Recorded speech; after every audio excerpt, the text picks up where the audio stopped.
কয়দিন আগে গুগলে বেনারসের এক আঘরি আশ্রম সম্পর্কে জানতে পেরেছিলাম। ওখানকার অদ্ভুত আধ্যাত্মিক রীতিনীতি এবং আচার অনুষ্ঠানের ব্যাপারে জানার আগ্রহতেই ছোট ভাইকে সাথে নিয়ে আশ্রমটিতে গিয়েছিলাম। বেনারসে আসার পরে প্রথমবার আমি এই এলাকাটিতে এসেছি। এলাকাটি শহর থেকে একটু দূরে হওয়ায় অনেকটা নির্জন এবং কোলাহল মুক্ত। গঙ্গার তীর দিয়ে আশেপাশে সুন্দর প্রকৃতি উপভোগ করতে করতে বেশ কিছু দূর যাওয়ার পরে আমরা আশ্রমটির সন্ধান পেলাম, যার নাম মা কালী আঘর আশ্রম। এই আশ্রমটি বেনারসের রামনগর তথা সিপাহী ঘাট এলাকায় অবস্থিত। এখানে গিয়ে জানতে পেরেছি এটি মূলত মা কালী কেন্দ্রিক একটি আশ্রম, যেখানে আঘরি ঐতিহ্য অনুসারে তান্ত্রিক আঘর মায়ের সাধনা, পূজা, হোম, কাপালিক ক্রিয়া, মুন্ডমালা দীক্ষা সহ ইত্যাদি ধরনের অনুষ্ঠান হয়ে থাকে।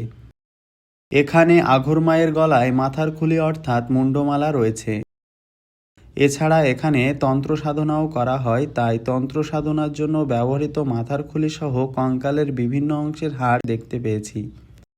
এই আশ্রমের ছবি ভিডিও করার অনুমতি খুবই সীমিত, তাই খুব বেশি কিছু দেখাতে পারিনি।